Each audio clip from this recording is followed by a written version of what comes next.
इस चैनल के ज़रिए पेश किए जाने वाले मुख्तलिफ दीनी प्रोग्रामों से फ़ायदा उठाने के लिए हमारे इस चैनल को आप ख़ुद भी सब्सक्राइब कर लें और नई वीडियोस के नोटिफिकेशन के लिए बेल आइकन को प्रेस कर लें और साथ साथ दूसरों को शेयर करके सवाब जारिया हासिल करें।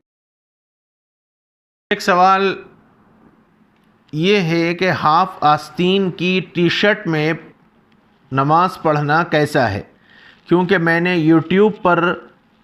यूट्यूब पर बयान सुना है कि इसमें नमाज हो जाएगी क्योंकि सत्र छुपा हुआ है। देखिए, एक है नमाज का अदा हो जाना, फ़र्ज़ अदा हो जाना, और एक है नमाज का मुकम्मल तरीक़े से सवाब के साथ नमाज अदा होना। दोनों में फ़र्क है। अगर आप सिर्फ़ ऐसा कपड़ा पहने या ऐसा आप हाफ पैंट पहने या अपनी उर्फ़ी ज़बान में ऐसा चड्डा आप पहने कि जो नाफ से लेके घुटने के नीचे तक बड़ा हो, इन्हें ऐसा हाफ पैंट पहने, ऐसा चड्डा आप पहने कि वो नाफ के नीचे से घुटने के नीचे तक आ जाए, तो आपकी नमाज हो गई। ऊपर आपको जर्किन पहनने की ज़रूरत नहीं, ऊपर आपको कुर्ता पहनने की ज़रूरत नहीं। तो क्या ऐसे हाल में आप नमाज पढ़ना चाहेंगे? हालांकि नमाज तो अदा हो जाएगी, वो सत्र में दाखिल है। सत्र आपका सिर्फ नाफ से लेकर घुटने के नीचे तक सत्र है, इतना छुपाना ज़रूरी है। इस हिस्से में से अगर कुछ हिस्सा खुल गया तो नमाज नहीं होगी। तो नमाज तो अदा ऐसे भी हो जाएगी, लेकिन क्या आपकी गैरत, क्या आपकी शर्म, क्या आपकी हया, क्या आपका अदब इसको गवारा करेगा कि आप इस हाल में नमाज पढ़ें? ऐसा नहीं है। ऐसे ही बग़ैर हाफ आस्तीन के नमाज पढ़ना, बग़ैर हाफ आस्तीन के टी शर्ट पहन के नमाज पढ़ना, नमाज अदा हो जाएगी क्योंकि सत्र में वो दाखिल नहीं है।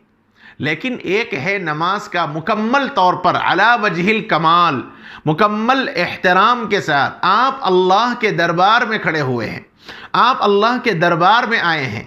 एक बंदा अपने मौला के सामने आजिज़ी और इनकिसारी के साथ ठहरा हुआ है, तो क्या आप टी शर्ट पहनकर किसी के पास जाना गवारा करेंगे?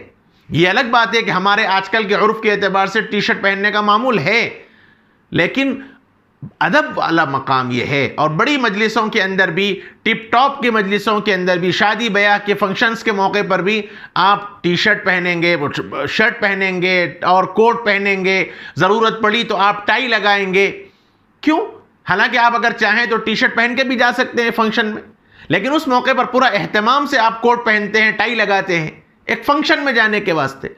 एक किसी बड़े आदमी से अगर आपकी मुलाकात हो तो आप सिर्फ हाफ टी शर्ट पहन के उसके पास नहीं जाते, बल्कि आप पूरा एहतमाम करके और सूट बूट पहन के जाते हैं। जब एक आम आदमियों के पास जाने का हमारा ये मामूल है, तो एक बंदा अपने मौला के सामने, अल्लाह के सामने आजिज़ी और इनकिसारी के साथ ठहर रहा है, तो क्या उसके लिए यह मुनासिब है कि वो हाफ शर्ट पहन के नमाज पढ़ ले? नमाज अदा हो जाएगी, फ़र्ज़ अदा हो जाएगा, लेकिन सवाब जिस अंदाज से मुकम्मल होना चाहिए वो सवाब पूरा नहीं मिलेगा, क्योंकि नबी अकरम सल्लल्लाहु अलैहि वसल्लम का और सहाबा का मामूल नहीं था कि वो हाफ आस्तीन में नमाज पढ़े हों। ये किसी रिवायत से साबित नहीं है। सहाबा का मामूल ये था, नबी का मामूल ये था कि वो मुकम्मल आस्तीन वाले जुब्बे और अबा पहनते थे और उसमें हुजूर ने नमाज पढ़ी है और नमाज पढ़ाई है। इसलिए हाफ आस्तीन के या ऐसे ही बग़ैर टोपी के नमाज अदा हो जाएगी, नमाज का कोई मसला नहीं है, फ़र्ज़ अदा हो जाएगा, लेकिन सवाब में कमी होगी। और जैसे इतनी मेहनत करके, इतनी सब कुर्बानी दे के अगर सवाब में किसी हद तक कमी हो जाए तो ये एक मुसलमान की शान के ख़िलाफ़ है। इसलिए हाफ आस्तीन के टी शर्ट पहनकर या बुश शर्ट पहनकर इस किस्म का नमाज पढ़ने से एहतियात करना चाहिए। इससे नमाज अदा तो हो जाएगी, लेकिन मुकम्मल तरीक़े से नमाज अदा नहीं होगी।